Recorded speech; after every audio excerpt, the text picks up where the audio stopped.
ॐ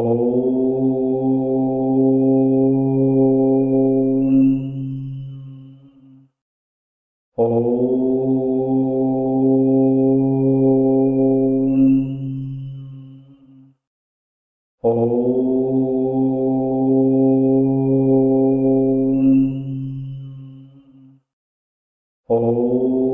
नमस्कार. सकल संत विचार मंच आणि पिताश्री परिवार यांच्या संयुक्त विद्यमाने या व्याख्यानमालेच्या 4थ्या वर्षामध्ये आजचं एक आगळं वेगळं असं व्याख्यान सत्र आपण आज बघणार आहोत. आजचा विषय मला कपिल ईश्वर कृष्ण सांख्य असा दिलेला आहे. मागील काही आठवड्यांमध्ये रजनी गायकवाड यांनी योग दर्शनावर एक व्याख्यान दिलं होतं आणि या योग दर्शनावरच्या व्याख्यानामध्ये त्यांनी योग म्हणजे सेश्वरवादी सांख्य असा उल्लेख केला होता. हा उल्लेख बहुधा आवर्जून केला जातो, पण हा उल्लेख केल्यामुळे अनेकांच्या मनामध्ये वेगवेगळे संभ्रम येतात. योगाला सेश्वरवादी सांख्य असंच म्हणतात, याबद्दल कुठलीही शंका नाही. पण जर योग हा ईश्वरवादी आहे, ईश्वर मानणारा आहे, तर मूळ मूळ सांख्य दर्शन हे नास्तिक आहे का, अशी एक शंका मनामध्ये येते. अनेकांनी कपिल महामुनी हे नास्तिक होते असंही सांगितलं आहे. वास्तविक बघता कपिल महामुनी हे काही नास्तिक नव्हते, त्याबद्दल आपण आता बघणार आहोत. पण एक विचारधारा आपल्या विचारवंतांनी, विशेषतः भारतीय विचारवंत, त्यांच्याबरोबर काही युरोपीय विचारवंतांनी कपिल महामुनी हे मुळात नास्तिक होते असं सांगितलेलं आहे. त्यामुळे योग दर्शन हे किंचितच ईश्वर मानणार, तेही म्हणजे आवश्यक आहे असं नाही, पण तुम्हाला जर योगाचा अभ्यास करायचा असेल तर ईश्वर मानावा लागेल, एक विचार, एक पर्याय म्हणून महामुनींनी, पतंजलींनी ईश्वराकडे बघितलं आहे असं आपल्याला सांगण्यात येतं. हे दोन्हीही विचार पूर्णपणे चुकीचे आहेत. मुळात कपिल महामुनी कोण होते, कपिलांचा अवतार काय होता, कशासाठी होता, हे आपण आता बघणार आहोत.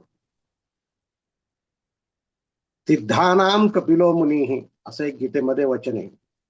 अध्याय 10 श्लोक 26 मध्ये स्वतः भगवंतांनी असं म्हटलेलं आहे की जे सिद्ध होऊन गेलेले आहेत, या सिद्धामधला मी कपिल आहे असं त्यांनी म्हटलेलं आहे. म्हणजे स्वतः भगवान श्रीकृष्णाने कपिल हा भगवंताचा अवतार म्हणजे मीच आहे असं मान्य केलेलं आहे. आता असं असताना कपिल हे नास्तिक असतील अशी तर काही शक्यता नाही. पण ठीक आहे, आपण जरा अजून थोडासा कपिलांचा परिचय करून घेऊया. गीतेमध्ये सिद्धानाम कपिलो मुनी असं म्हटलंय, पण हे सिद्ध म्हणजे कोण आणि कपिल कोण हे आपण बघायला पाहिजे. गीतेच्या आधीचा उल्लेख काही आपल्याला सापडतो का हे आपण बघूयात. आणि गीतेच्या आधी श्वेताश्वतर उपनिषद नावाचं एक उपनिषद आहे. मुळात गीता हेच एक उपनिषद आहे, कारण आपण नेहमी म्हणतो श्रीमद भगवद्गीता उपनिषद असं आपण शेवटी म्हणतो. तर गीतेच्या आधी श्वेताश्वतर एक उपनिषद आहे, त्यामध्ये कपिलांचा उल्लेख आहे. तो उल्लेख आहे असा आहे की ऋषीम प्रसूतम कपिलम यस्तमग्रे ज्ञानैर्विभरती जायमानम च पश्येत, असा स्पष्ट उल्लेख आहे. हा उल्लेख आहे श्वेताश्वतर उपनिषदाच्या अध्याय 5 मधला हा दुसरा श्लोक आहे. इथे कपिल महामुनींचा सुस्पष्टपणे उल्लेख आहे. म्हणजे याचा अर्थ एवढाच की कपिल विचारधारा ही आधी गीतेच्या आधी होती, हे आपल्या लक्षात येतं. ठीक आहे, पण उपनिषदाच्या आधी काही संदर्भ आहेत का ते आपण बघूया. आणि आपल्याकडे कुठलाही संदर्भ बघताना वेदामध्ये त्याचा उल्लेख आहे का हे बघतात. आता ऋग्वेद मंडल 10 आणि सुक्त 27 सुक्त आहे. या 27व्या सुक्ताची देवता आहे इंद्र. यामध्ये एक उल्लेख असा आहे, दशानामेकम कपिलम समानम तम हिन्वंती क्रतवे पार्याय, असा एक उल्लेख आहे. आता या उल्लेखामुळे एक लक्षात येतं की कपिल महामुनींचा उल्लेख हा ऋग्वेदाते आहे, म्हणजे गीतेत तर आहेच, उपनिषदामध्ये आहे आणि आता ऋग्वेदाते आहे. म्हणजे ऋग्वेदाच्या काळातच कपिल होऊन गेल्याचा उल्लेख आहे. मग आता हे कपिल नेमके कोण, हा मोठा प्रश्न पडतो. आता या सुक्ताचा अर्थ काय आहे? मंत्र 16 आणि 17 मध्ये हे 2 वेळा कपिलांचा उल्लेख आलेला आहे. आता त्याचा अर्थ काय आहे? दशानामेकं कपिलं समानं तम हिन्वन्ति क्रतवे पार्याय. याचा अर्थ त्यांनी सांगितलेला असा आहे की अंगिरा वगैरे 10 ऋषींमध्ये अगदी प्रजापती समान कपिलांनाही यज्ञ पूर्ण करण्याची प्रेरणा देण्यात आली, दिली गेली. आणि संतुष्ट होऊन प्रकृती मातेने, प्रकृतीला माता म्हणले, प्रकृती मातेने प्रजापतीद्वारा स्थापित गर्भ धारण केला असा उल्लेख आहे. आता हा ऋग्वेदातला उल्लेख, ऋग्वेदामध्ये अनेक रूपकांमध्ये सगळ्या घटना लिहिलेल्या असतात. आता इथे 2 उल्लेख आपल्याला महत्वाचे, कपिल आणि कपिलांनी सांगितलेली पुरुष आणि प्रकृती, म्हणजे प्रकृतीचा उल्लेख आहे, पुरुषाचाही उल्लेख आहे. आता हा वर्णनाचा भाग सोडता आपल्या एक गोष्ट लक्षात येते की ऋग्वेदामध्ये सुद्धा अंगिरादी इतर ऋषी आहे, 10 ऋषी आहे. आता हे ऋषी कोण होते? या 10 ऋषींमध्ये एक कपिल होता आणि कपिलाला हा अधिकार दिला होता की तू पण सृष्टी निर्माण कर. म्हणजे ऋग्वेदामध्ये पण उल्लेख आहेच कपिलाचा, काही फार आधी होते किंवा नंतरच होता असं नाहीये. म्हणजे गीतेच्या उत्तर काळामध्ये कपिल कोण आहे आता आपण बघूयात. म्हणजे गीतेच्या आधीच्या काळात आपण श्वेताश्वेतर उपनिषदामध्ये कपिलांचा उल्लेख पाहिला, त्याच्या आधी ऋग्वेदामध्ये पाहिला. आता गीतेच्या उत्तर काळामध्ये काय झालं ते आपण बघू. आता गीता लिहिली कोणी? व्यासांनी लिहिली. कारण गीता हा महाभारताचा भाग आहे. जरी भगवान श्रीकृष्णांनी सांगितली तरीही लिहिली ती मात्र व्यासांनी. त्यामुळे व्यासांनी भगवंताच्या मुखातील उद्गार लिहिले, सिद्धानाम कपिलो मुनी, सिद्धांमधला कपिल मुनी मीच आहे. पण सिद्धानाम हे षष्टी आहे, षष्टी बहुवचन आहे. षष्टी बहुवचन असल्यामुळे अनेक सिद्ध होऊन गेले होते असा उल्लेख आपल्या लक्षात येतो. त्यातला एक कपिल महत्वाचा जो आहे तो मी होतो असं भगवंत म्हणतात. मग भागवतामध्ये उल्लेख आहे का आपण बघूयात. कारण भागवत हा ग्रंथ गीतेच्या नंतरचा आहे आणि तोही व्यासांनीच लिहिलेला आहे.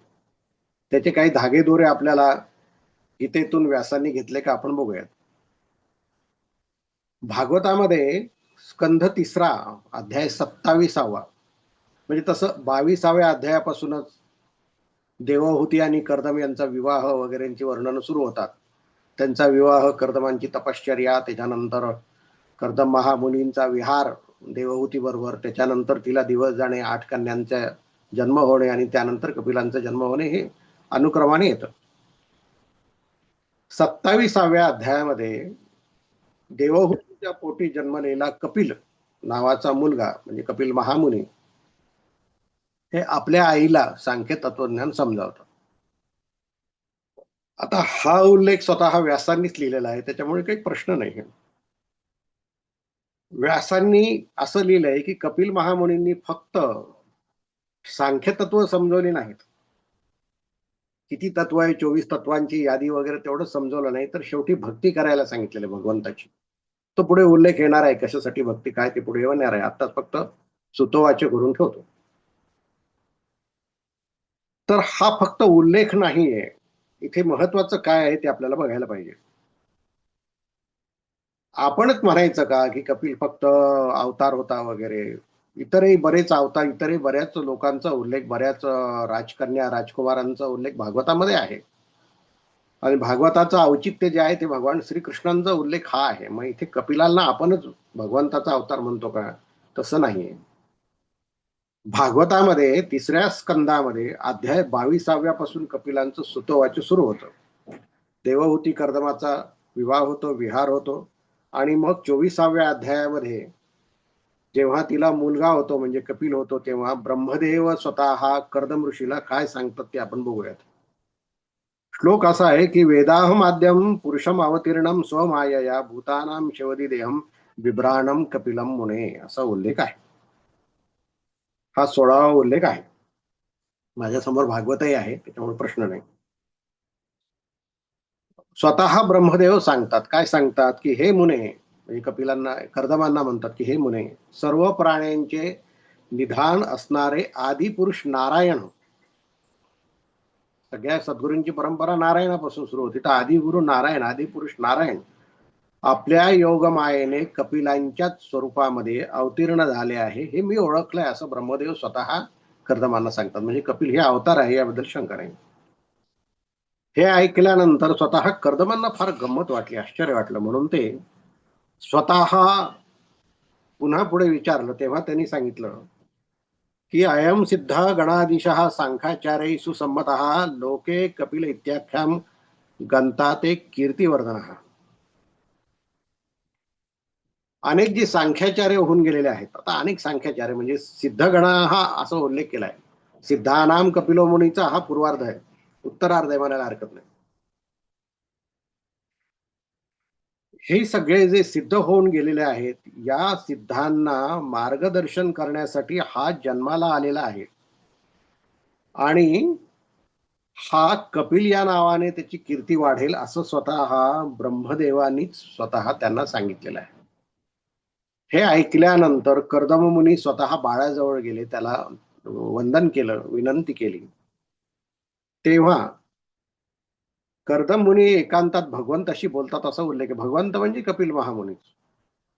तेव्हा भगवंत स्वतः सांगतात, म्हणजे कपिल महामुनींनी स्वतः नारायण स्वरूपात दर्शन देऊन त्यांना असं म्हटलं की एतन्मे जन्मलोके अस्मिन् मुमुक्षुणाम दुराशयात प्रसंख्याय तत्वानाम संमताय आत्मदर्शने.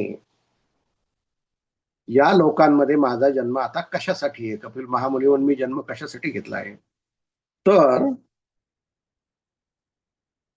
लोके अस्मिन मुमुक्षाणाम, या लोकांमध्ये जे मुमुक्षु मुनी आहेत, या मुनींना देहातून सुटण्यासाठी, कारण देह म्हटल्यानंतर सतत वासना येते, पुनर्जन्म येतात, प्रसंख्यानाय तत्वानाम, त्यांना तत्वांची संख्या, कोणत्या तत्वांची, तर लिंग शरीरातून मुक्त होण्यासाठी ज्या तत्वांची संख्या आवश्यक असते, त्या तत्वांची संख्या त्यांना विश्लेषण करण्यासाठी माझा जन्म झालेला आहे, असं भगवंत स्वतः कपिल महामुनीच्या मुखातून सांगतात, अवतार म्हणून. म्हणजे आता गीतेचा आधीचा काळ आपण बघितला, गीतेच्या आधीच्या काळामध्ये श्वेताश्वतर उपनिषदामध्ये कपिल होतेच, त्याच्या आधी वेद काळातही होते. आता हे आयम सिद्धगणा हा जो उल्लेख आहे, हा सांख्याचार्य सुसंमत आहे, कसं काय आहे, तर त्यांनी असं म्हटलेलं आहे की वेद काळापासून काही मुनी या देहातून सुटण्यासाठी, लिंग देहातून सुटण्यासाठी या शरीरातील एकंदर किती तत्वांची गणना करायचे, कशी करायचे, ती गणना परिपूर्णपणे त्यांना सांगण्यासाठी, म्हणजे वेद काळातही काही सांख्याचार्य होते, जे स्वतः शरीरातील गणना करून आपल्याला किती संख्येने असलेल्या तत्वातून सुटायचं आहे हे एकमेकांना सांगायचे, चर्चा करायचे, मग त्याच्यावर उपासना करायची. त्या सांख्याचार्यांना यथोचित मार्गदर्शन व्हावं म्हणून कपिल महामुनींच्या स्वरूपामध्ये मी अवतार घेतला आहे, असं स्वतः भगवंत म्हणाले. आता मला सांगा, स्वतः भगवंतांनी जर अवतार घेऊन सांख्य तत्वज्ञान सांगितलं असेल, तर हा कपिल नास्तिक कसा असेल सांगा तुम्हाला, असूच शकत नाही. पण संख्या या शब्दाचा अर्थ काय आहे आपण बघूयात. संख्या म्हणजे ते कशाची संख्या करत होते, याचा अर्थ आपण गणना असं लावतो, म्हणजे 1 2 3 4 अशी गणना आपण लावतो, पण तो तितकाच अर्थ नाही. संख्या याचा अर्थ समख्या असा आहे, समख्याती किंवा सम्यख्यानम. ख्यान, ख्याती म्हणजे ज्ञान होणे, आणि संख्या म्हणजे समख्यान म्हणजे सम्यक ज्ञान होणे, याला विवेक ज्ञान असं म्हणतात. याला चक्षिंग ख्यान्य असा एक मूळ धातू आहे, मूळ धातूकडे आपण वळायलाच नको, ते फार अवघड आहे. अशा प्रकारच्या सम्यक ज्ञान देणाऱ्या गणनेचं मी काम करतो आहे, आणि ते इतरांना मी आता सांगणार आहे, असं कपिलांनी म्हणलं. मग यथोचित त्यांनी भागवतामध्ये देवहूतीला ज्ञान दिलं, तिला पुढे भक्तीकडे वळवलं. पुढे त्यांनी सूत्र लिहिली कपिलांनी. ही मूळ सूत्र जी आहे ती 451 आहे असं म्हणतात. पुढे त्याच्यामध्ये काही श्लोक, काही सूत्र इतरांनी टाकली आणि 527 झाल्याचा उल्लेख आहे. ती 527 सूत्र 6 अध्यायामध्ये विभागली गेली आणि त्याला षष्टी तंत्र असं नाव दिलं गेलं. 6 असल्यामुळे षष्टी तंत्र असं नाव दिलेलं.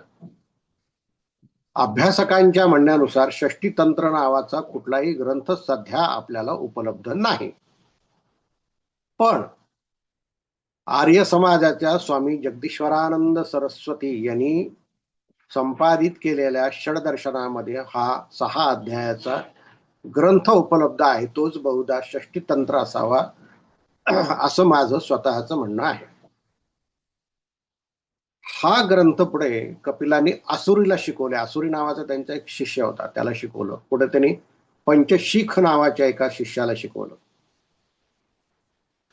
इसवी सन 150च्या दरम्यान अजून एक गृहस्थ जन्माला आला, ज्याला तोही सांख्याचार्यच होता. त्यांनी या कपिलाच्या षष्टी तंत्राचा अभ्यास केला आणि त्याच्या लक्षात असं आलं की या षष्टी तंत्रातून आपल्याला पुढे अजून काही लिखाण करता येईल आणि जे करणं आवश्यक आहे. म्हणून त्याने एक ग्रंथ लिहिला. या षष्टी तंत्रातल्याच काही सूत्रांचा आधार घेऊन त्यांनी एक ग्रंथ लिहिला. मूळ आत्ता मी तुम्हाला जो जगदीश्वरानंद सरस्वतींचा 6 अध्यायाचा ग्रंथ सांगितला, त्याची स्थिती अशीच आहे. त्यातील काही सूत्र घेऊन या ईश्वर कृष्णाने एक ग्रंथ लिहिला. त्या ग्रंथाचं नाव आहे सांख्य कारिका. या सांख्य कारिकेमध्ये 72 कारिका आहेत, ज्या आर्यावृत्तामध्ये लिहिलेल्या आहेत. हा ग्रंथ उपलब्ध आहे. या सांख्य कारिकेवर पुढे वाचस्पती मिश्राने सांख्य तत्व कौमुदी नावाचा ग्रंथ लिहिला, ज्याच्यावर सांख्य तत्व कौमुदी प्रकाश या नावाचा एक ग्रंथ महामहोपाध्याय द.वा. जोगांनी लिहिलाय, जो उपलब्ध आहे.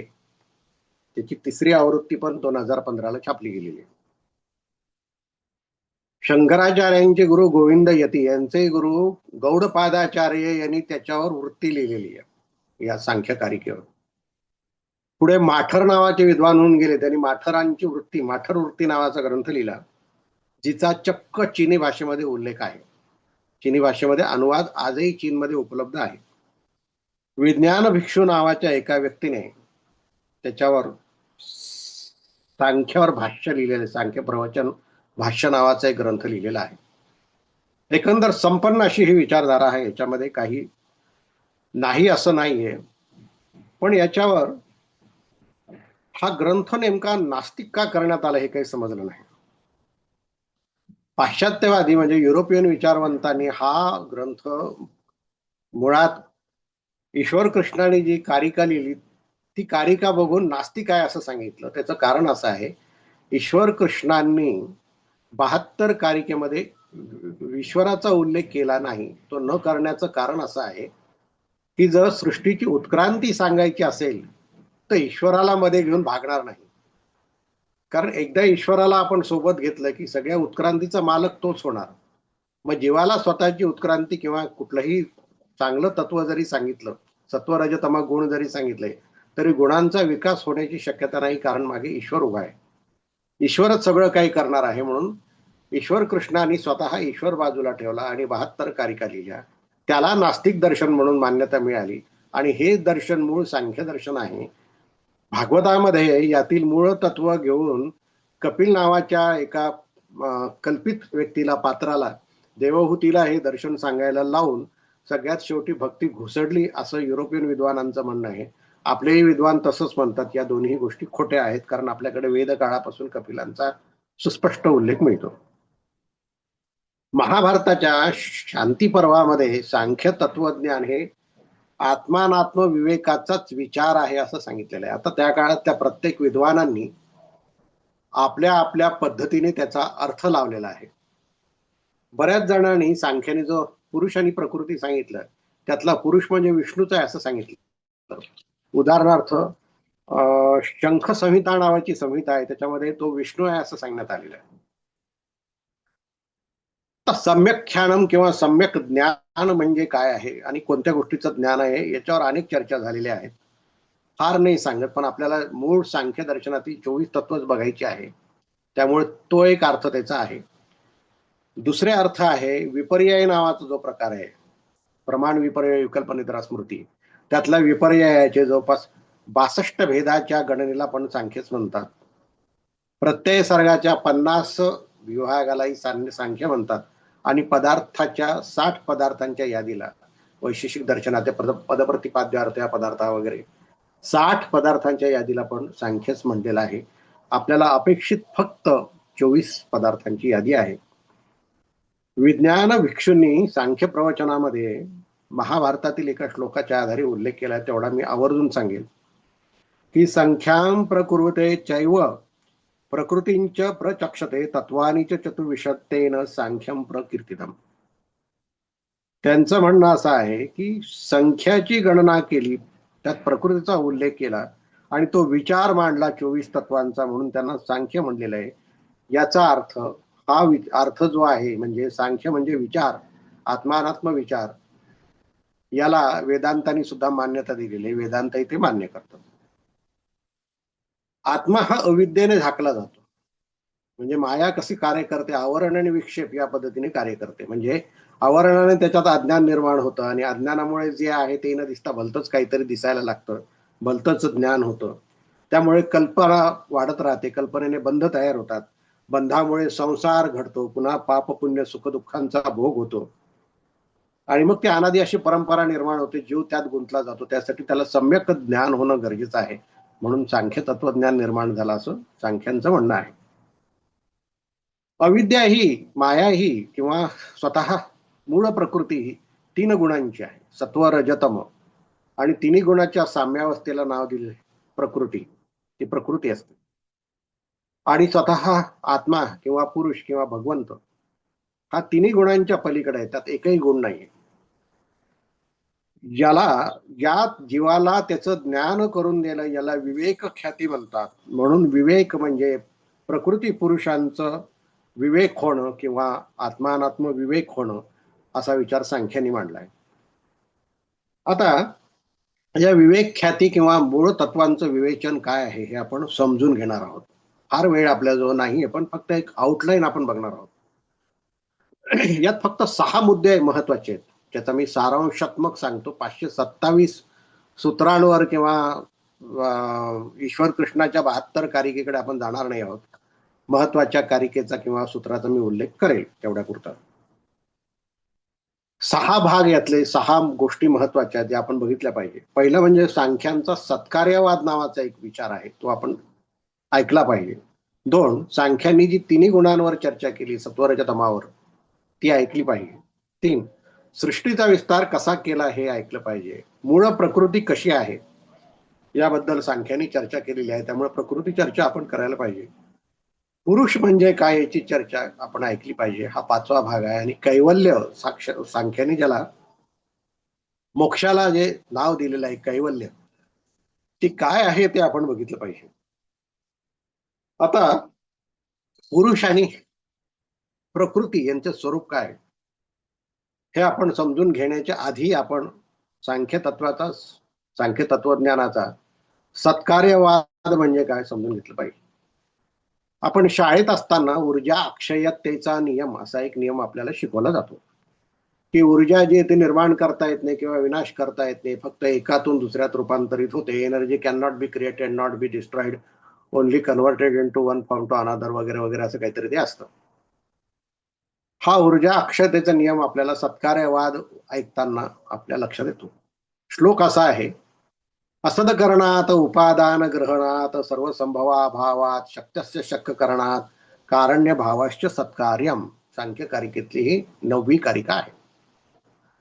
सत्कार्य म्हणजे काय, की सत्कार्य, सत्तत्व जे आहे ते अखंडपणे कार्य करत पुढे कसं जातं, ते कोणत्या पद्धतीने कार्य करतं याचा त्याने उल्लेख केलेला आहे. आलं, ऊर्जा अक्षयतेच्या नियमाप्रमाणे हे आलं. त्यांचं म्हणणं आहे असत करणात, जे मुळात असत आहे, जे नाही ते सत नाही, ते काहीही निर्माण करू शकत नाही.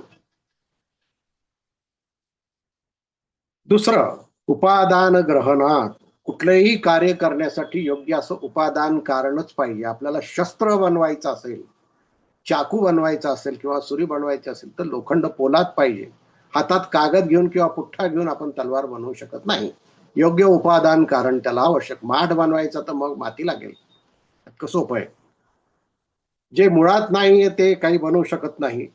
म्हणजे शून्यातून आपण म्हणतो शून्यातून विश्व निर्माण झालं. शून्यातून विश्व निर्माण होऊच शकत नाही. मुळात शून्य म्हणजे अज्ञान, त्याच्यातून निर्माण होत नाही. मग असदकरणात, उपादान ग्रहणात, सर्व संभवा अभावात कशातूनही काहीतरी काहीही निर्माण होऊ शकतं, याही गोष्टीची शक्यता नाही. अशी अजिबात शक्यता नाहीये. म्हणजे बऱ्याच वेळा सिनेमामध्ये वगैरे काहीतरी दाखवतात, मांजर आणि हे मिळून काहीतरी एक मोठा प्राणी निर्माण झाला. तसं होत नसतं. सर्व संभवा अभावात शक्यस्य शक्य कारणात, ज्याच्यामध्ये कार्य करण्याचं, जे कार्य करण्याची सामर्थ्य ज्याच्यात आहे तेच ते निर्माण करू शकतं, अन्यथा नाही. आणि कारण भावाच्य सत्कारम, आणि जेव्हा कार्य निर्माण होतं त्यावेळेस त्याच्यामध्ये कारणाचे गुण असतात किंवा कारणामध्ये सुद्धा कार्य करण्याची शक्ती असते, तरच ते निर्माण होतं, असं एक सत्कार्यवाद त्यांनी सांगितलेलं आहे. आता यावर बरेच आक्षेप घेण्यात आलेले. प्रत्येक शब्दावर आक्षेप आहे. म्हणजे असदकरणात आहे, उपादान ग्रहणात आहे, शक्यस्य शक्य कारणात आहे, कारणभावामध्ये आहे. पण ते आपण त्याच्याकडे त्याला जे काय खंडन केलेलं आहे, त्याचं मंडन आहे, ते काही बघण्याची काही गरज नाही. आपण फक्त परिचय करून घेऊयात.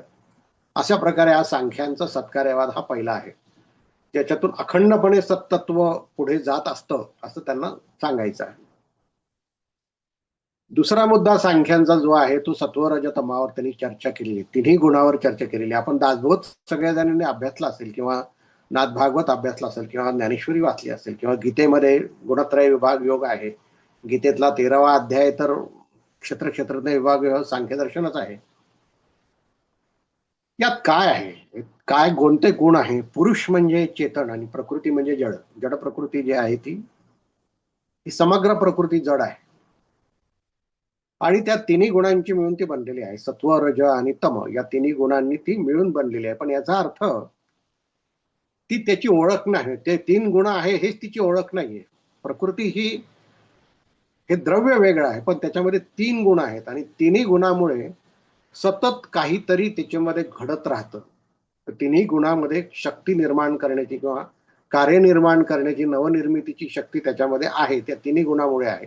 जर तिन्ही गुण जर एका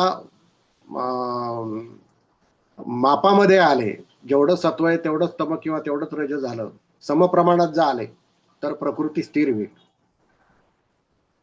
या तिन्ही गुणांचा अर्थ सांख्य तत्वज्ञान फार सुरेख सांगतं. सत्व म्हणजे काय? सत्व हा ऊर्ध्वगामी आहे. ऊर्ध्वगामी म्हणजे वर नेणारा नाही, तर विकसनशील आहे. तो प्रकाश आणणार आहे. त्यामुळे तो ज्ञानमयतेचा गुण आहे सत्वगुण.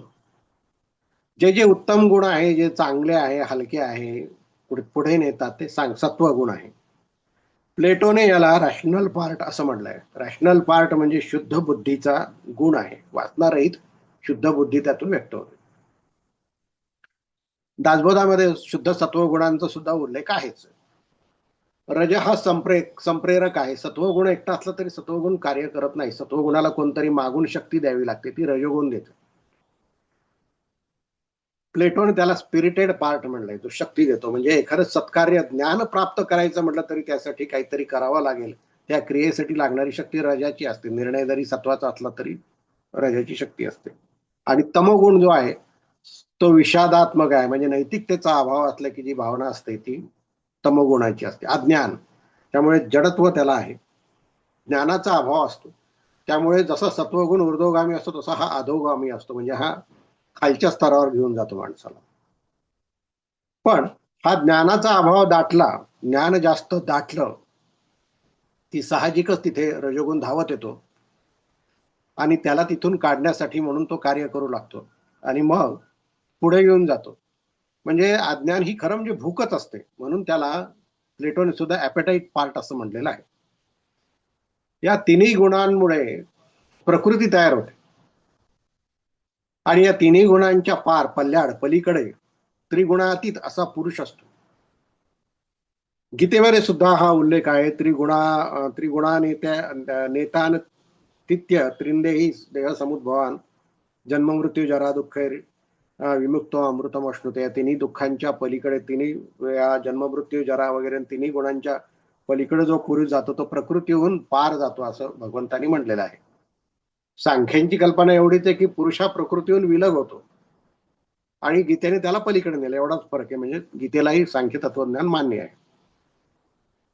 दुसरा मुद्दा हा झाला, म्हणजे पहिला मुद्दा आपण सत्कार्यवाद, दुसरा मुद्दा आपण तिन्ही गुणांचा पाहिला, त्याच्यानंतर सृष्टी विस्तार कसा होतो सांख्यांनी सांगितलेला आहे. आता सृष्टी विस्ताराची 25 तत्वे सांगितलेली आहे. त्यातला ईश्वर बाजूला ठेवला तर उरलेली 24 तत्व कशी आहे आणि 25वा ईश्वर कसा आहे हे आपण एका श्लोकामध्ये बघू शकतो.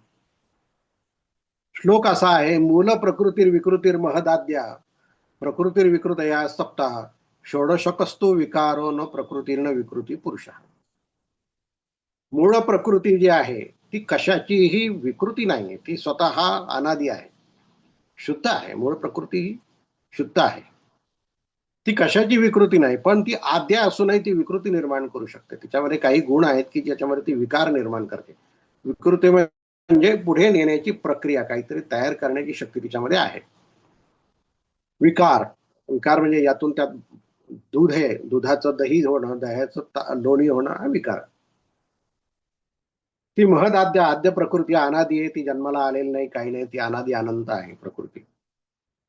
व प्रकृती विकृत आहे, प्रकृतीमध्ये काही घटक आहे जे विकृत आहे, ते पुढे जन्माला घालू शकतात काहीतरी. अशा कोणते गुण आहे तर बुद्धी, महत ज्याला म्हणता येईल, हा प्रकृतीतला गुण आहे. अहम, मी, अहम आणि महत बुद्धी, निर्णय शक्ती, आणि 5 सूक्ष्म तन्मात्रा आहे पंचमहाभूताच्या, शब्द स्पर्श रूप रस गंध, तन्मात्र तत्मात्र, अगदी सूक्ष्म भाग महाभूतांचा असा तो तन्मात्रा. अशा 7 गोष्टी आहेत प्रकृती विकृत या सप्ताह. आता षोडशकस्तु विकारे, यात 7 पासून पुढे 16 विकार निर्माण होतात. ते विकार कोणते? एक मनस, पंच ज्ञानेंद्रिय, पंच कर्मेंद्रिय, पंच महाभूते, शब्द स्पर्श रूप रस गंध, यापासून पुढे पंच ज्ञानेंद्रिय म्हणजे डोळा, जिव्हा, त्वचा, घ्राण आणि कर्ण हे निर्माण होतात. वाक, पात, पाणी, पायू, उपस्थ हे पंचकर्मेंद्रिय. त्याच्यानंतर पंचमहाभूत, पृथ्वी, व्याप, तेज, वायू, आकाश हे 5, आणि मन 16व. मन हे पूर्ण विकार धरले सांख्य तत्वज्ञानाने. मन याला त्यांनी मूळ प्रकृतीमध्ये धरलेलं नाही.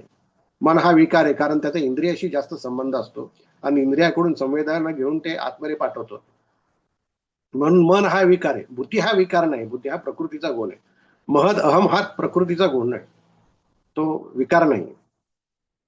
अशा प्रकारे 24 गुण म्हणजे एक मूळ प्रकृती, 7 प्रकृती विकृती आणि 16 विकार मिळून 24 सांगितले.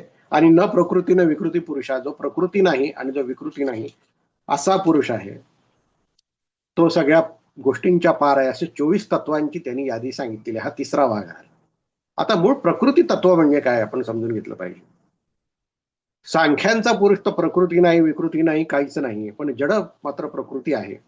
ही प्रकृती कशी आहे, तिचा काही उल्लेख आपल्याला कुठे सापडतो का, आपण तो बघायला पाहिजे. आणि तिचा उल्लेख सांख्य तत्वज्ञानामध्ये, सांख्य कारिकेमध्ये आहे. त्यांनी असं सांगितलेलं आहे की सांख्य तत्वज्ञान म्हणतं जे अविनाशी आहे ते पुरुष आहे आणि जे विनाशी आहे ते प्राकृतिक आहे.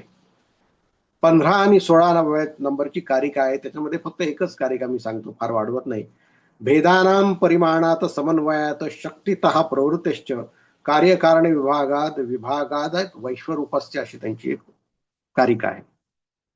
सृष्टी निर्माण होताना जी अव्यक्त अशी मूळ प्रकृती असते, ती व्यक्तात होताना ती भेद करत जाते, अनेक प्रकारचे विभिन्न घटक बनवत जाते. कधी सत्व जास्त होतं, कधी रज जास्त होतं, कधी तम जास्त होतं. यांच्या मिश्रणातून एक प्रकृती निर्माण व्हायला लागते आणि हे कार्यकारण रूपाने होत जातं. म्हणजे माती असली तरी तिचा घट बनतो, पण घट हे बनत असताना, हे कार्य बनत असताना मातीमध्ये घट बनवण्याची शक्ती असते, म्हणून ती विभाजित होते, पुन्हा जोडली जाते, पुन्हा फोडली जाते, पुन्हा नवीन काहीतरी बनतं. त्यामुळे महद अशा बुद्धीपासून, प्रकृतीचा जो गुण आहे महद बुद्धी, यापासून अहंकार स्वतः हे सगळं तयार करायला लागतो. आणि अव्यक्तातून या गोष्टी विविध भेदांमध्ये, या गोष्टी परिणामामध्ये, या सगळ्या आपल्याला परिणाम स्वरूप आपल्याला दिसू लागतात. आणि अशा विविध भेदातून त्याचा परिणाम म्हणून जे आपल्या समोर उभं राहतं ते तत्व म्हणजे प्रकृती. यामध्ये अनेक घटक असतात. जसे अचेतन वस्तू असतात, दगड, माती, पाषाण जे असतात ते असतात. त्या व्यतिरिक्त प्राणी असतात, विविध पक्षी असतात, वृक्ष असतात. हे सगळे जरी असलं तरी त्यात मागची वस्तुजात शक्ती असणारी ती प्राकृतिक शक्ती आहे. ती महद आणि अहंकार आहे. आणि सूक्ष्म मात्रा, पंचतन्मात्रा, शब्द, स्पर्श, रूप, रस, गंध, या 7 घटकांपासून जडसृष्टी निर्माण झालेली आहे असं स्वतः सांख्य सांगतात. त्यामुळे प्रत्येक वस्तू आपल्या कारणाच्या सामर्थ्याने अभिव्यक्त होत असते. शक्तितः प्रवृत्तेश्च असा शब्द त्यांनी दुसऱ्या कारिकेत वापरलेला आहे. स्वशक्तीने ती, बाहेरून शक्ती तिला मिळत नाही. शक्तितः प्रवृत्तेश्च, प्रवृत्त करते तिला शक्ती, आणि मग ती अभिव्यक्त होत जाते विविध घटकांमध्ये, असं सांख्य तत्वज्ञानाचं म्हणणं आहे. आणि अविभागात वैश्वरूप असते. जेव्हा हे सगळं पुन्हा भंगतं, तुटतं, प्राणी मरतात, पशु मरतात, वनस्पतीचा विनाश होतो, ते मातीमध्ये मिसळतात, पंचमहाभूत एकत्र येतात आणि पंचमहाभूत सुद्धा पुन्हा सूक्ष्म तन्मात्रामध्ये विलीन होतात आणि तन्मात्रा पुन्हा मूळ प्रकृतीमध्ये विलीन होतात. पुन्हा त्या अहंग आणि अहम मधून महद मध्ये जातात, महद मधून पुन्हा मूळ प्रकृती, मूळ प्रकृतीतले सगळे गुण साम्यावस्थेत येतात आणि मूळ प्रकृती सुप्तावस्थेत जाते. अविभागात वैश्वरूप असते, विभागलेले सारे काही पुन्हा विश्वरूप होते, असं त्यांनी म्हटलेलं आहे. याला समुदायाचा सर्ग आणि विसर्ग असं म्हणलेलं आहे. म्हणजे 3 गुण विस्तारतात, 3 गुणांचं पुन्हा एकत्रीकरण होते. मग एवढ्या विभिन्न वस्तू का निर्माण होतात? त्यांचं म्हणणं आहे, जलाचे घटक, पाण्याचे थेंब जसे विविध घटकात पडतात, साखरेत पडले तर गोड लागतात, कारल्यात पडले तर कडू लागतात, त्याप्रमाणे विविध विकारांशी संपर्क आल्यामुळे आपल्याला प्रकृती भिन्न भिन्न वाटते. वास्तविक ती भिन्न नाही, प्रकृती एकच आहे. ही झाली 4थी प्रकृती चर्चा. 5वी चर्चा अशी आहे, पुरुष चर्चा. पुरुष कोण आहे हे आपण समजलं गेलं पाहिजे. कारण मुख्य आपल्याला तोच महत्वाचा आहे. आणि सांख्याने पुरुष बाहुल्य सांगितलेलं आहे. आपण जसं म्हणतो सर्वांच्या अंतरंगातला आत्मा एकच आहे आणि आत्मा हाच आत्माराम आहे किंवा विश्वरूपातला परमात्मा आहे. सांख्य तसं म्हणत नाही. परमात्मा थोडं बाजूलाच ठेवूयात, आपण विषय मागून बघूयात. पण प्रत्येक पिंडातला आत्मा पुरुष हा वेगळा वेगळा आहे असं सांख्य म्हणतात. आता असं का म्हणतं सांख्य? त्यालाही काही कारण आहे.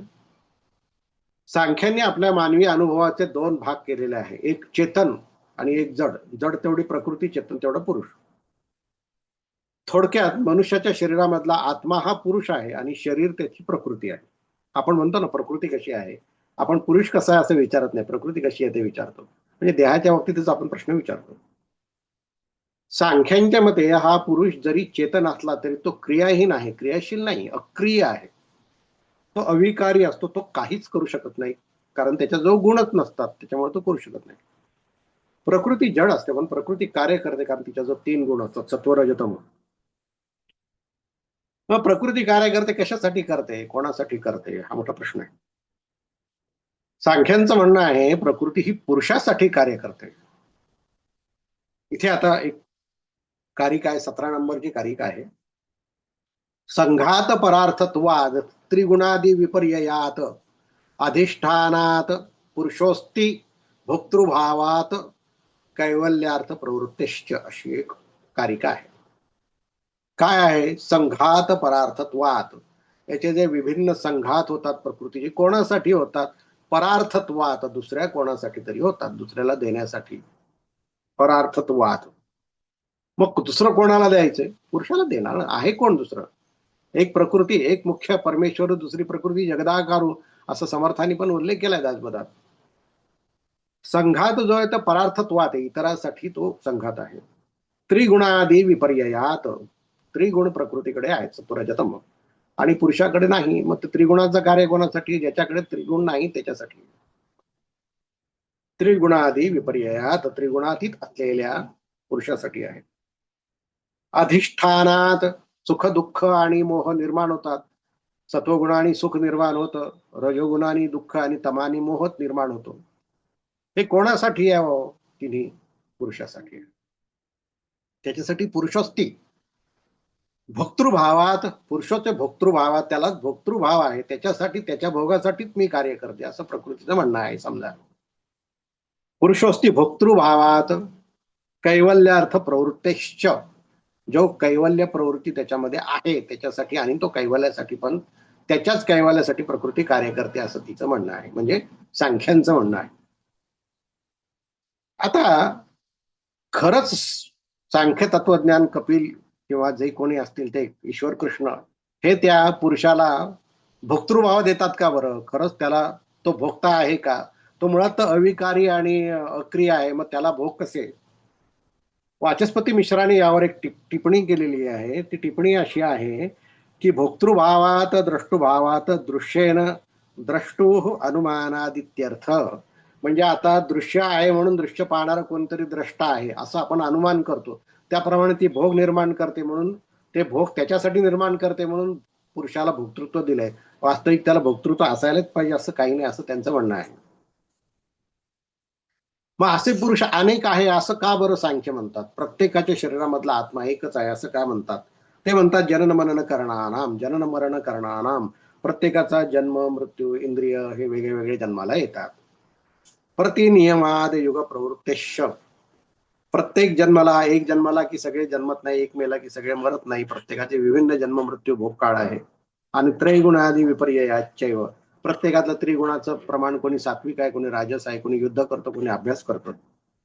हे सगळे भिन्न आहे म्हणून प्रत्येकातलं साक्षीत्व वेगळं. आणि प्रत्येकाला कैवल्यासाठी म्हणजे मुक्तीसाठी करावा लागणारा प्रयत्न पण साधना पण वेगळी वेगळीच असायला पाहिजे. म्हणून त्यांनी पुरुषाचं बहुलत्व मान्य केलेलं आहे. पुरुष बहुलता हा त्यांचा सिद्धांत आहे. आणि शेवटचा सिद्धांत तो म्हणजे कैवल्य कल्पना. मोक्षाला त्यांनी कैवल्य हे नाव दिलंय.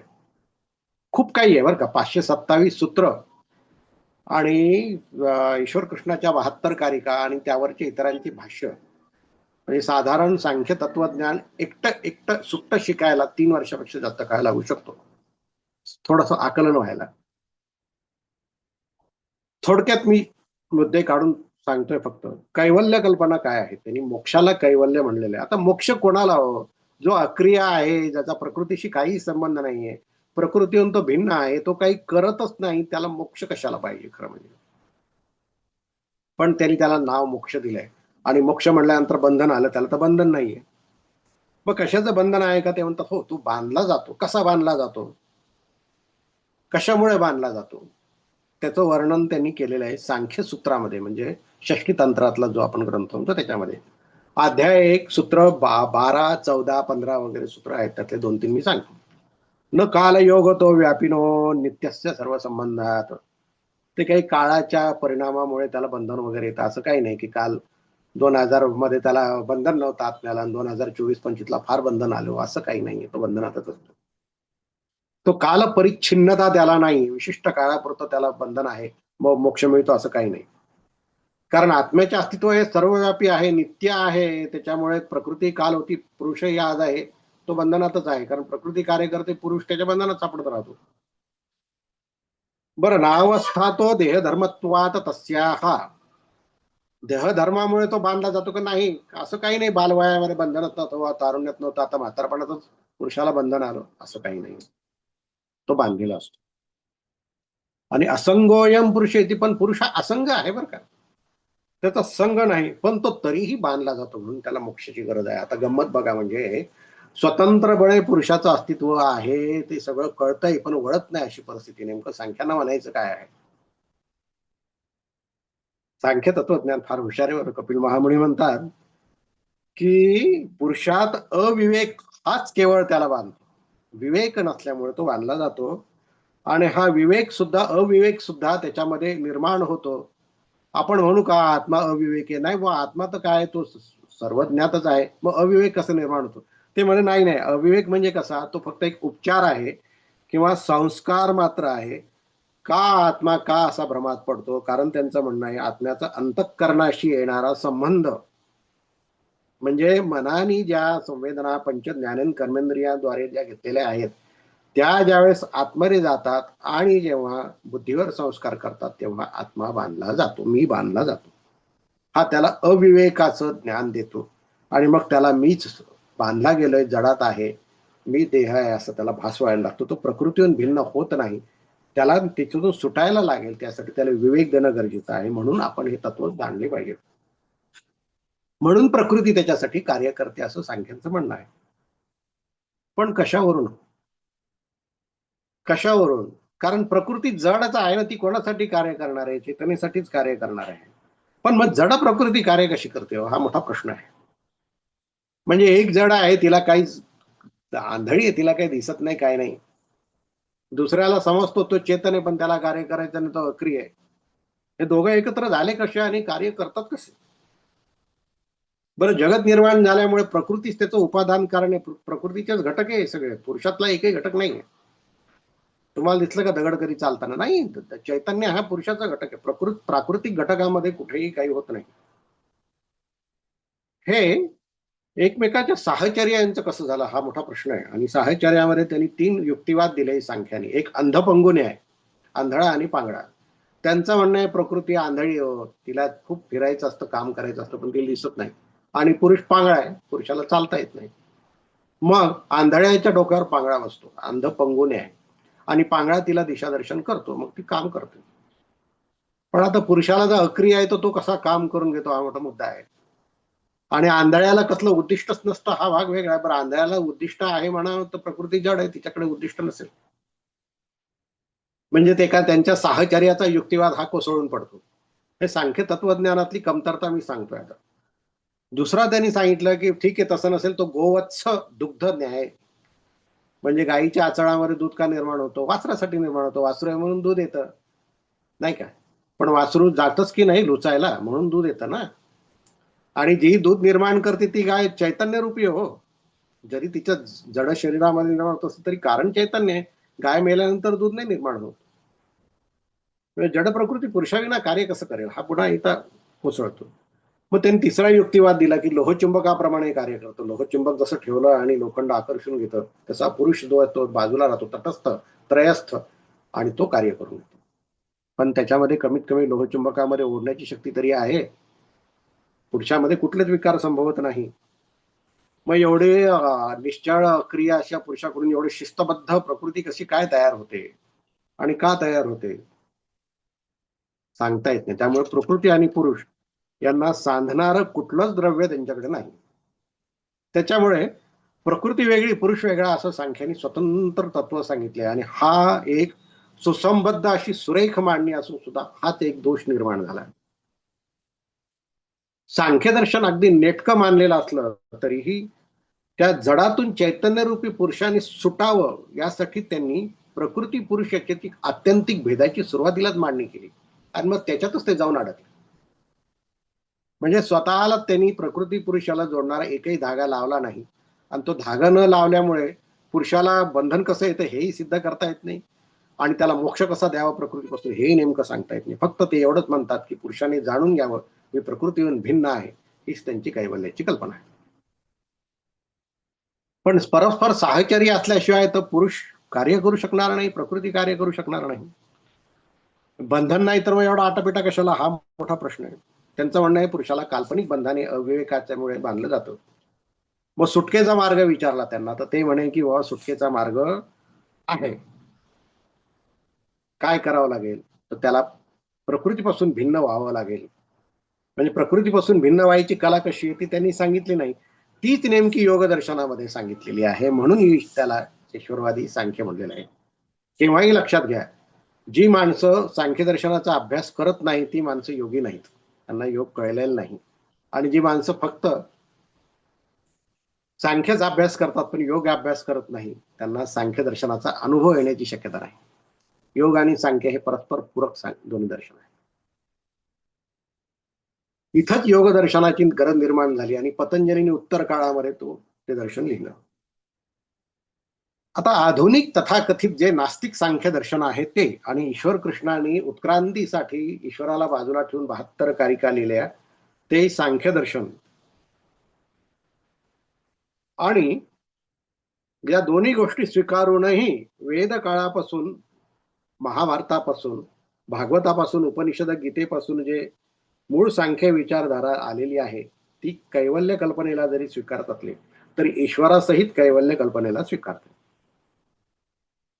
आता त्याला कैवल्य कसं प्राप्त करून द्यायचं हा एक मोठा विषय आहे. कुठून देणार त्याला कैवल्य प्राप्त म्हणजे कुठून करून द्यायचा हा मोठा प्रश्न आहे आणि ही मोठी चर्चा आहे. आता या चर्चेमध्ये स्वतः देवहूतीने कपिलाला प्रश्न विचारलेला आहे की तुम्ही म्हणता ठीक आहे, खूप मार्मिक प्रश्न आहे, आपल्या डोक्यात तो येणार नाही. त्याच्यावर तिने प्रश्न विचारला की पुरुषम प्रकृतीर ब्रह्मण्ण विमुंचती करहिचित अन्यन्या पाश्रयत्वाचे नित्यवादनयो प्रभो हो अकर्तुम कर्मबंधोयम पुरुषस्य यदा श्रेयः गुणेषु सत्सु प्रकृते कैवल्यम तेश्वतः कथम. हा आईनी मुलाला प्रश्न विचारलेला आहे, अतिशय सुरेख प्रश्न आहे. प्रश्न काय विचारलेला आहे की पुरुष प्रकृती हे नित्य आणि एकमेकाच्या आश्रयाने राहणारे असं तुम्ही म्हणता, मान्य. जसं गंध आणि पृथ्वी सोबत आहेत, सा गंधवती पृथ्वी, किंवा रस आणि पाणी एकमेकाला सोडून राहत नाही, त्यांच्यामध्ये एक अगदी घनिष्ठ असा संबंध आहे. तसं पुरुष आणि प्रकृती, अकर्त्या पुरुषाला प्रियावान प्रकृती राहत नाही आणि तिच्या कर्मामुळे तो बंधनात पडतो, हे तुम्ही म्हणालात. ठीक आहे, मग तुम्ही साधना सांगितलीत किंवा तुम्ही ईश्वराला शरण जा वगैरे इथपर्यंत ठीक आहे. पण जिच्या आश्रयाने अकर्त्या पुरुषाला कर्मबंधन प्राप्त झालंय, तो बांधला गेला ना तिच्यामुळे, तिच्या कर्मामुळे तो बांधला गेला. जिच्या आश्रयाने अकर्त्या पुरुषाला हे कर्मबंधन प्राप्त झालेलं आहे, त्या प्रकृतीचे जर गुण शिल्लक असतील, सत्वरजतम गुण शिल्लक असतील, तर पुरुषाला कैवल्यपद कसं प्राप्त होईल हा महत्वाचा प्रश्न आहे. कारण जोपर्यंत तिच्यामध्ये गुण ती कार्य करेल, आणि समजा पुरुषाला कैवल्य प्राप्त झालं तर तिच्या गुणांचं काय होईल, म्हणजे प्रकृतीचं काय होईल, हा मोठा प्रश्न आहे. यावर भगवान कपिलांनी उत्तर दिलेलं आहे, तेही मार्मिक आहे. त्यांनी सांगितलेलं आहे की स्वधर्माचरणाने पुष्कळ काळपर्यंत अंतःकरण शुद्ध झाल्यानंतरच प्रकृतीचा लय होऊ शकतो. मूळ पॅरेग्राफ मी तुम्हाला सांगतो. तत्व साक्षात्कार करणाऱ्या ज्ञानाने, भगवत कथा श्रवण केल्यामुळे निर्माण झालेल्या तीव्र भक्तीने, वैराग्याने, खऱ्या वैराग्याने, व्रतनियमादीसह केलेल्या ध्यानाभ्यासाने आणि चित्ताच्या प्रगाढ एकाग्रतेने पुरुषाची प्रकृती म्हणजे व्यक्तिशः एका पिंडाची व्यक्तीची प्रकृती क्षीण होत जाते. नेहमी दोष दिसल्याने भोगून त्यागलेली प्रकृती आपल्या स्वरूपामध्ये स्थित आणि स्वतंत्र असल्यामुळे ते पुरुषाचे काही बिघडू शकत नाही. तिच्या त्या पिंडाच्या बाबतीत तिचे तीनही गुण समान स्तरावर येतात आणि मग ती प्रकृती त्या पुरुषाचं काही बिघडू शकत नाही. त्या पुरुषाला कैवल्य प्राप्ती होते, असं स्वतः कपिलांचं म्हणणं आहे. हा मूलभूत प्रश्न आहे आणि कपिलांनी त्याचं उत्तर दिलेलं आहे. काही लोकांनी पुरुषांनी फक्त बाजूला स्वतः मी प्रकृतीहून भिन्न आहे असं समजलं की त्याला मोक्ष मिळतो असं सांगितलेलं आहे. पण सांख्यदर्शन आणि योगदर्शनाचा सांधा कुठे जुळतो हा मोठा प्रश्न.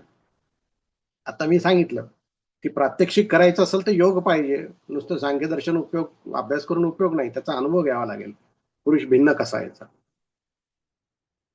सांख्य आणि योग यांचा सांधा कसा जुळेल हा मोठा प्रश्न आहे. आपण सुरुवातीला बघितलं की वेद काळामध्ये स्वतः नारायणांनी सांगितलेलं आहे की मुमुक्ष असलेल्या मुनींना त्यांच्या लिंगदेहातून त्यांना सुटण्यासाठी, त्यांच्या शरीरातील तत्वांचं विवेचन करण्यासाठी माझा जन्म आहे, माझा अवतार आहे, त्यांनी सांगितलेलं आहे. आणि हे कपिलांचं अवतार महात्म्य करत असताना कर्दमांना सांगितले असल्यामुळे या लिंग शरीराचा अभ्यास केल्याशिवाय सुटका नाहीये. हे लिंग शरीर म्हणजे काय, तर पंचप्राण, पंचज्ञानेंद्रिय, पंचकर्मेंद्रिय, मन, बुद्धी, तन्मात्रा वगैरे 17 घटकांचं तर आपण पाहिलं, काही ठिकाणी 18 आहे. हे लिंग शरीर सापेक्ष पुरुष म्हणजे आता हा देह या सापेक्ष असलेला देहातला आत्मा पुरुष, हा या देहापासून निरपेक्ष, त्याच्यावर तो अवलंबून नाही राहायला पाहिजे, सापेक्ष राहायला पाहिजे. म्हणजे त्यातून येणाऱ्या प्रत्येक वृत्तींपासून तो बाजूला सरकला पाहिजे. पण इंद्रियांना मन जोडलेलं असल्यामुळे वृत्ती आतमध्ये येत राहते, प्रत्येक संवेदना नवीन नवीन येत राहते आणि आलेल्या संवेदनेचं विश्लेषण घेत बसणं भाग पडतो. म्हणजे या गुंतागुंतीच्या प्रक्रियेमध्ये पुरुष अडकतो, म्हणून त्याला त्याच्यातून सुटणं गरजेचं आहे. म्हणून पतंजलीने योगश्चित्त वृत्ती निरोध हा असं सांगितलेलं आहे. त्यातल्या चित्तांच्या वृत्तीचा निरोध करणं. आणि वृत्ती किती आहे तर 5 आहे, प्रमाण, विपर्यय, विकल्प, निद्रा, स्मृती.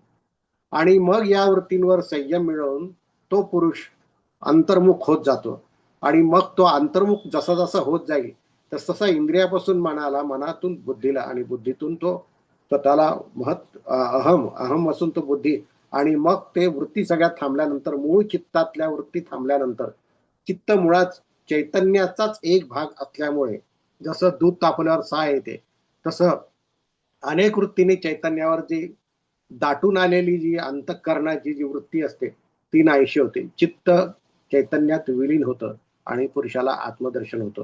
असा सांख्यांचा विचारानुसार पतंजलींचा ध्यानाचा आणि धर्ममेघ पुरुषाच्या समाधीचा विचार आहे. म्हणून जेव्हा पतंजलीच्या सूत्रानुसार जेव्हा एखादी साधक व्यक्ती कार्य करते तेव्हा त्या प्रकृतीच्या तिन्ही गुणांचा समन्वय करू पाहते, तिन्ही गुणांना एका स्तरावर आणते आणि ती त्या मूळ प्रकृतीत विलीन करते. आणि तेव्हा त्याच्या देहातील प्रकृती पुरुषासाठी जे कार्य करते, ज्याला पुरुषार्थ म्हणतात, ते पुरुषार्थाचं कार्य थांबवते. गुण पुन्हा तिच्यामध्ये येऊन विलीन होतात आणि ती प्रकृती बाजूला तटस्थ राहते आणि पुरुष स्वतः कैवल्य भोगतो. पतंजलीच्या 192व्या म्हणजे विभूतीपादातल्या शेवटच्या सूत्रामध्ये पुरुषार्थ शून्यानाम गुणानाम प्रतिप्रसवाहा कैवल्यम स्वरूप शक्तिवाह किती शक्ती रेती, स्वरूप प्रतिष्ठावा किती शक्ती रेती, असं जे सूत्र दिलेलं आहे ते या आशयाने दिलेलं आहे. जोपर्यंत आपण सांख्यदर्शन अभ्यासत नाही तोपर्यंत आपल्याला पतंजलीचा अभ्यास करता येत नाही. डाव्या नागपुरीतून श्वास घेऊन उजव्यातून सोडला, उजव्यातून घेतून डाव्यातून सोडला, कैवल्य प्राप्त होत नसतं. मग एवढं जर सुव्यवस्थित शास्त्र आहे ते याचं आचार्यांनी खंडन का केलं, हा मोठा मुद्दा आहे. आणि तेवढाच एक मुद्दा आपण आता बघणार आहोत. खंडन का केलं? एवढं सुव्यवस्थित आहे तर खंडन का केलं? आचार्यांनी सांख्यदर्शनाचं खंडन नाही केलं. आचार्यांनी ईश्वर कृष्णांच्या सांख्यकारिकेला विरोध केलाय, कारण त्यांनी ईश्वराला बाजूला ठेवला आहे. खंडन करत असताना आचार्यांनी जी मांडणी केली आहे ती मूळ सांख्यदर्शनावरच्या अनेक भाष्य ग्रंथांपेक्षा सुरेख आहे, आपण मान्य करावं लागेल. कारण मुळात सांख्यदर्शन सुव्यवस्थित आहे आणि अतिशय सुरेख अशी मांडणी सांख्यदर्शनाने तत्वांची केलेली आहे. म्हणजे मूळ सत्कार्यवाद, त्याच्यानंतर 3 गुण सत्व रज तम, प्रकृती कशी आहे, त्यातील 24 गुण कसे आहेत, पुरुष कशाला म्हणायचं, पुरुषांची कशी आहे, प्रकृती पुरुष यांच्यातला संबंध कसा आहे, मूळ कैवल्य कल्पना कशी, अतिशय सिस्टमॅटिक, ज्याला हे म्हणतो मांडणी म्हणतो आपण, असा आराखडा सांख्याने मांडला आहे. सांख्य तत्वज्ञानाची आचार्यांनी खंडन करताना त्यातील न्यूनता दाखवलेली आहे की पुरुष आणि प्रकृती यांच्यामध्ये साधणारा दुवा नसल्यामुळे प्रकृतीपासून भिन्न असलेला पुरुष जेव्हा प्रकृतीत अडकतो तेव्हा ते काल्पनिक अविवेकामध्ये अडकतो असं म्हणण्यापेक्षा ते माया आहे असं जर म्हणलं तर पुरुषाला ज्ञानाचा जो आभास होत राहतो त्यातून सुटण्यासाठी त्याला पूर्ण ज्ञान प्राप्त झाल्यानंतर तो मायेतून सुटतो, हे जास्त संयुक्तिक आहे असं आचार्यांनी सांगितलं. आणि मूळ वेद काळापासून भागवतामध्ये, गीतेमध्ये आलेल्या देवहूती कर्दमाच्या संवादित असलेल्या कपिल महामुनींच्या दर्शनाला, सांख्य दर्शनाला खंडन करण्यासारखं काही नाही. फक्त त्याचं उपब्रहण म्हणजे त्याच्यामध्ये अजून वाढीव आचार्यांनी सांगितलं आणि त्याची परिपूर्ती केली. सांख्य दर्शनाने प्रकृती आणि पुरुष दोन्ही भिन्न मानले, हा त्यांच्यातला सगळ्यात मोठा दोष ठरला.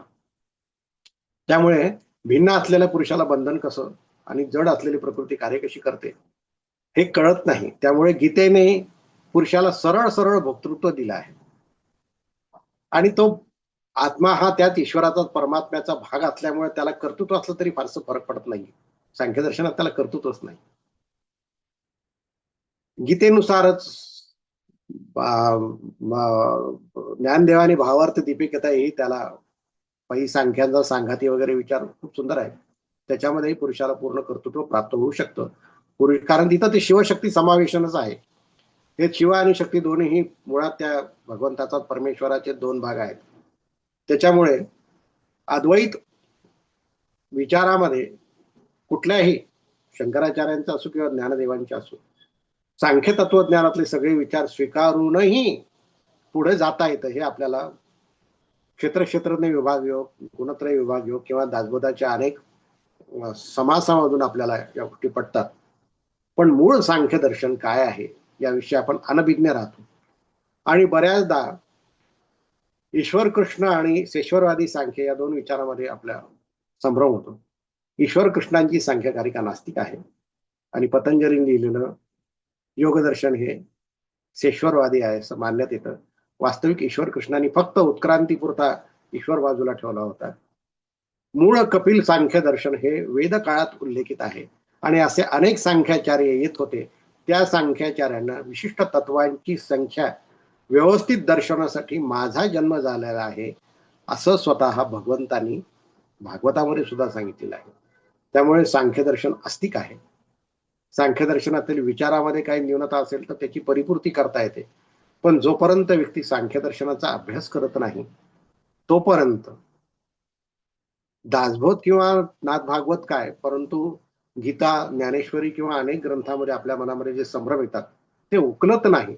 म्हणून सांख्य दर्शन हे सुरुवातीला अभ्यासलं गेलंच पाहिजे अशा मताचा मी तरी आहे. म्हणून मी संध्याताईंना विनंती केली होती की सांख्य दर्शन स्वतंत्र आहे, ते पूर्णपणे मांडले जाऊयात, कारण कपिल हे फार मोठे आचार्य आहेत.